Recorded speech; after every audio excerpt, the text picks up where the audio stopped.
2000 ዓመተ ምህረት ፍቅረኛው ካሚላት መህዲ ላይ አሲድ በመድፋት የሰብአዊ ድርጊት በመፈጸሙ አቃቤ ሕግ በመግደል ሙከራ ወንጀል ከሶት በፌዴራል ከፍተኛ ፍርድ ቤት የሞት ቅጣት ተላልፎበት ውሳኔው ወደ ዕድሜ ልክ ወርዶ ወንጀለኛው ደምሰው ዘሪሁን የማነ ወህኒ መውረዱን በወቅቱ መገናኛ ብዙሃን መዘገባቸው ይታወቃል። ግለሰቡ ምንም እንኳ የሕግ ጥያቄ ቢያስነሳም 12 ዓመት ከ7 ወራት እንደታሰረ በይቅርታ መለቀቁም ተሰምቷል። ረዳት ኮሚሽነር ታደሰ አያሌው ከኢቲቪ ጋር በነበራቸው ቆይታ ግለሰቡ ውሎ ሳያድር ከጀርመን ሀገር ወደ ኢትዮጵያ ኢንቨስት ለማድረግ የመጣች ማህሪት ክፍሌን ስለማጭበርበሩ ይገልጻሉ። የኮንስትራክሽን ኢንቨስትመንት ላይ ተሰማርታ እየሰራች እያለ ደምሰው ዘሪሁን የማነ አሁን አስቀይር ያለው ይላል ሳምሶን ካሚላት በምትኖርበት ፈረንሳይ ሀገር ከማራኪ ወግ ጋር ቆይታ አድርጋ ነበር። ታዲያ በዛም ቆይታ የተለያዩ ሰዎች ሐሳብ አስተያየት እየሰጡም ቆይተው ነበር። ብዙዎቻችሁ ታውቃቷላችሁ፣ ታስታውሷታላችሁ ብዬ አስባለሁ። ካሚላት በ2001 ዓመተ ምህረት አሲድ ተደፍቶባት ከባድ ችግር ከባድ ሁኔታን አልፋ ዛሬ ላይ መድረስ የቻለች እህታችን ነች። ታዲያ ከዚህ ጉዳይ ጋር ተያይዞ እንዲሁም ደግሞ እሷ የመጣችበትንም ቪዲዮ አስመልክቶ ብዙዎች በኮመንት አንድ ጥያቄን ይጠይቃሉ። ለዚህ ሁሉ ሰለባ ያደረጋት አሲድ የደፋባት ገና በልጅነት እድሜዋ የፊት ገጽታዋን እንዲቀየር ያደረገው ያ ግለሰብ የት ደርሶ ይሆን? አሁን ያለበት ሁኔታስ ምን ይሆን? በማለት ብዙዎች ጥያቄያቸውን ያነሳሉ። ከዚህ ጉዳይ ጋር ተያይዞ ታዲያ ጠቅለል ባለ መልኩ ይህ ግለሰብ በእስር ስላሳለፋቸው ጊዜያቶች እንዲሁም ደግሞ ከተፈታ በኋላ ስላደረጋቸው ከባድ ወንጀሎች በዝርዝር አስደምጣችኋለሁ። ሰላም ጤና ይስጥልን ውድ የሀገሬ ልጆች፣ በያላችሁበት ሰላማችሁ ይብዛልኝ። ዛሬም አዳዲስ በሆኑ ጉዳዮች ብቅ ብለናል።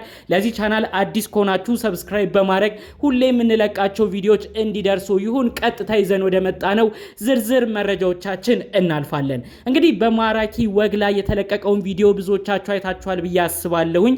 እንግዲህ ካሚላት ብዙ ችግሮችን አልፋ ዛሬ ላይ ደርሳለች። በትዳርም እንግዲህ በልጆች ተባርካ ቤተሰብ አፍርታ እየኖረች ይገኛል። ብዙዎችም በዚህ ተደስተዋል። በተለይ ደግሞ ባለቤቷን ብዙ ሰው አድንቆታል። ባለቤቷ እንግዲህ ለመጠንከሯ ምክንያት ሆኗል።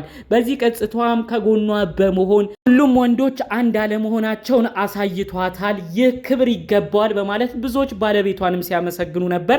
ካሚላትም በነበራት ቆይታ ሁሉም ሰው አንድ እንዳልሆነም እኔም አረጋግጣለሁኝ። በሆነ ሰው ተበደልኩ ብዬ ሁሉንም አላጠቃልልም። በሆነ ወቅት ላይ አሲድ ተደፍቶብኛል፣ ከባድ ሁኔታ አሳልፍ ያለው ሁሉም ለፈጣሪ ትቻዋለው። አሁን ደግሞ በጥሩ ሰው ተባርኬ ትዳር ህይወቴን ጀምሬያለሁ ብላ እንግዲህ በዛ ቆይታ የተለያዩ መልእክቶችን አስተላልፋለች። እንግዲህ ስላሳለፈችው ወቅት በተለይ አሲድ ስለተደፋባት ጊዜም እንግዲህ ብዙ መናገር ባትፈልግም ሁሉም እንደሚያልፉ ቤተሰቦቿ ከጎኗ በመሆናቸው ቤተሰቦቿንም እንዳመሰገነች አጠቃላዩ እንግዲህ የፈጣሪ ስራ ሁልጊዜም እንደሚያስገርማትና አመስጋኝም እንደሆነች ነው የተናገረችው። ወደ ውስጥ ገብታ ግን ስለዛ ጊዜ ስለተፈጸመው ነገር ማንሳቱ ብዙም እንደማያስደስታት ነው ገልጻ የተናገረችው። ታዲያ ከዚህ ቃለ መጠይቅ ጋር ተያይዞ ነው ይህን ድርጊት የፈጸመባት፣ የልጅነት እድሜዋን የበላባት፣ በብዙ ህክምናዎች ውስጥ እንድትሰቃይ ያደረጋት፣ ወጣትነት የልጅነት እድሜዋንም በከባድ ችግሮች ውስጥ እንድታሳልፍ ያደረጋት ግለሰብ አሁን የት ነው የሚገኘው? የሱስ ሁኔታ ምንድነው? በማለት ብዙዎች በኮመንትም ሲጠይቁ ነበር። ታዲያ እንግዲህ እነዚህን ሪፖርቶች ለማየት ሞክሬ ነበር፣ ከዚህ በፊት የተለቀቁ ቪዲዮዎችንም ለማጣቀስ ጭምር። ታዲያ እንግዲህ ከካሚላት ጉዳይ ጋር በተያያዘ ኢቢሲ ከዚህ በፊት ከ3 ዓመታት በፊት በቅርቡ ዶክመንተሪን አዘጋጅቶ ሰርቶ ነበር። ይኸውም እንግዲህ ካሚላትን ገና በልጅነት እድሜዋ አሲድ የደፋባት ግለሰብ ከስር ከተለቀቀ በኋላ ያደረጋቸውን ከባድ ወንጀሎች ምክንያት በማድረግ ነው ዶክመንተሪን ሰርቶ የነበረው ማለት ነው። እንግዲህ ካሚላት ላይ አሲድ የደፋባት ግለሰብ ገና በ21 ዓመት እድሜ እያለች ነው ለፍቅር ጥያቄ ጠይቃት ነበረ። በፍቅር እንደሚፈልጋት ደጋግሞ ይናገር ነበር። ታዲያ እሷ ደግሞ በወቅቱ ፍቃደኛ ባለመሆኗ ምክንያት አሲድ ደፍቶ ነው እንግዲህ እሷ ላይ ከባድ ነገር እንዲመጣ ያደረገው። በወቅቱ ይህንን ወንጀል አስመልክቶ ብዙ ህዝብን ያስቆጣ ነበር። ብዙዎችም የማይረሱት ታሪክ ነበረ። ታሪኩ ከተፈጸመ 2001 ዓመተ ምህረት ነው። አሁን ላይ ኦልሞስት 18 ዓመት ሆኖታል። እስካሁን ድረስ ብዙዎች የሚያስታውሱት ድርጊት ነው። ታዲያ በዚህ ወንጀል አማካኝነት ይህ ግለሰብ የሞት ቅጣት ነበረ የተወሰነበት ነው የተባለው በመረጃው። ታዲያ ያ ደግሞ የሞት ቅጣት ወደ እድሜ ልክ እስራት ተቀይሮ እድሜ ልክ እስራትም ተፈርዶበት እንደነበር ከዛ ደግሞ ወደ 12 ዓመት ከታሰረ በኋላ በይቅርታ እንዲወጣ እንደተደረገም ጭምር በቅርብ በ3 ዓመት ውስጥ የተሰራው ዶክመንተሪ ሲናገር ሲዘረዝር ነበር። ይህ ከ3 ዓመት በፊት የተለቀቀው ዶክመንተሪ ላይ ፖሊስ ኮሚሽኑም የሚናገሩት በይቅርታ የወጣበት ነገርም አንዳንድ ቦታ ላይ አጠያቂ ሆኖ ነበር ብለው ተናግረዋል። ታዲያ ይህ ግለሰብ ይቅርታ ምህረት ተደርጎለት ከእስር ቤት ከወጣ በኋላ ራሱ ከባድ ወንጀሎች ላይ እንደተሳተፈም ጭምር ነው የፖሊስ ኮሚሽነሩ ያስረዱት። ይህም እንግዲህ ብዙ እህቶቻችን ላይ ብዙ ማጭበርበሮችን እንዳደረሰ ስራን እንሰራለን በጋራ እያለ ሀብታቸውን፣ ንብረታቸውን፣ ገንዘባቸውን ብዙ ነገራቸውን ዘርፎ በዜሮ እንዳስቀራቸውም ጭምር ነው ዶክመንተሪው የሚያሳየው። እንግዲህ ይህ ግለሰብ ሊፈታ አቅራቢያው ሲደርስ መፈታቱ ጊዜያቶች ላይ ሲደርስ የተለያዩ ሴቶችን እያናገረ ስራ አብረን እንሰራለን እያለ ብዙ ሴቶችን ገንዘብ ከነሱ ይቀበል እንደነበር፣ ነገር ግን ከተፈታ በኋላ ምንም አይነት ነገር ስራን እንዳልሰራ እንዲሁም ደግሞ ያተርፋቸዋል ብሎ ገንዘብ የተቀበላቸውንም ገንዘብ ምንም ሳይመልስላቸው እነሱንም ለኪሳራ እንደዳረጋቸው ጭምር ነው በዶክመንተሪው ላይ የተሰማው። እንግዲህ ካሚላ እህታችን ላይ አሲድ የደፋው ግለሰብ ከወጣ ከእስሩን ጊዜያት በኋላ እንደ አዲስ እንዲታሰር ያደረገው ዋነኛ ምክንያት ደግሞ በጀርመን ሀገር ትኖር የነበረች አንዲት እህታችን ያመጣችው ክስ ነው። ታዲያ ይህች እህታችን ጀርመን ሀገር ነበር የምትኖረው። ወደ ሀገሯም ገብታ የተለያዩ ኮንስትራክሽን ስራዎች ላይ ለመስራት ትፈልግ ነበር። ታዲያ ካሚላት ላይ አሲድ ከደፋበት ግለሰብ ጋር ተዋወቁ። ታዲያ ያተዋወቃቸውም አድጎ ሄዶ በደንብ ወዳጅነታቸው ተጠናከረ። በስራም አብረው ሊሰሩ ቃል ተገባቡ።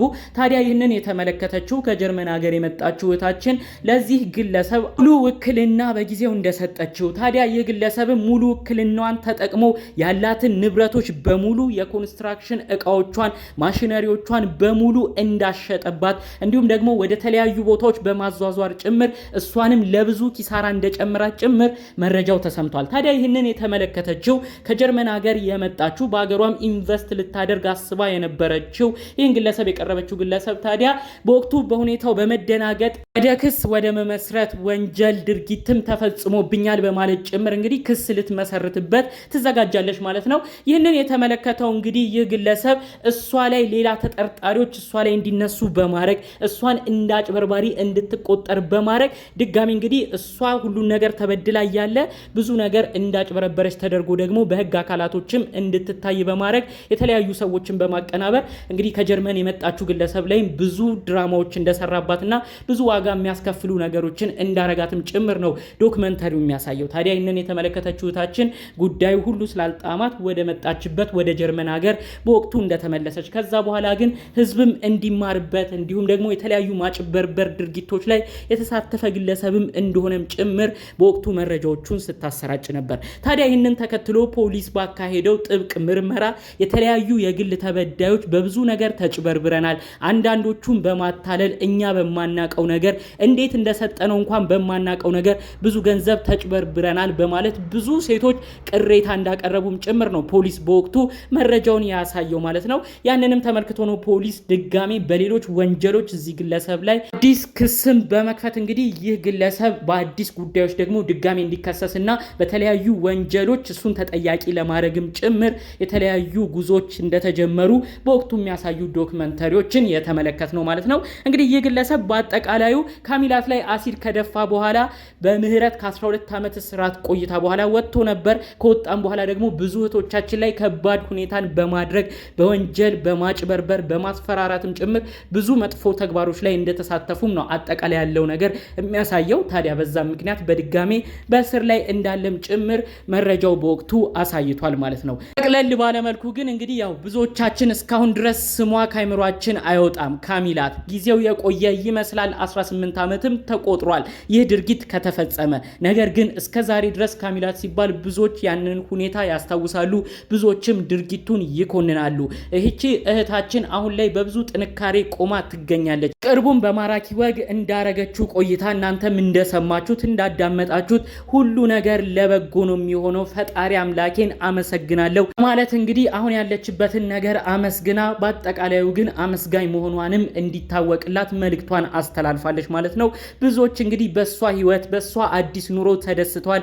ፈጣሪ አምላክም ከነ ልጆችሽ ጤናሽን ይስጥሽ በማለት ብዙዎች ጥሩ ምኞታቸውን ተመኝተውላታል። የእውነት ለዚህ እህታችን ፈጣሪ አምላክ ደስ የምትሰኝበት እፎይ ብላ የምትኖርበትን ህይወት የእውነት ፈጣሪ አምላክ እንዲያድላት ከልብ እንመኝላታለን። ጠቅለል ባለ መልኩ የዚህ የመጣሁት መረጃ ይህን ይመስል ነበር። በሌሎች ቪዲዮቻችን እስክንገናኝ ሰላሙን ሁሉ ተመኘውላችሁ። ሰላም።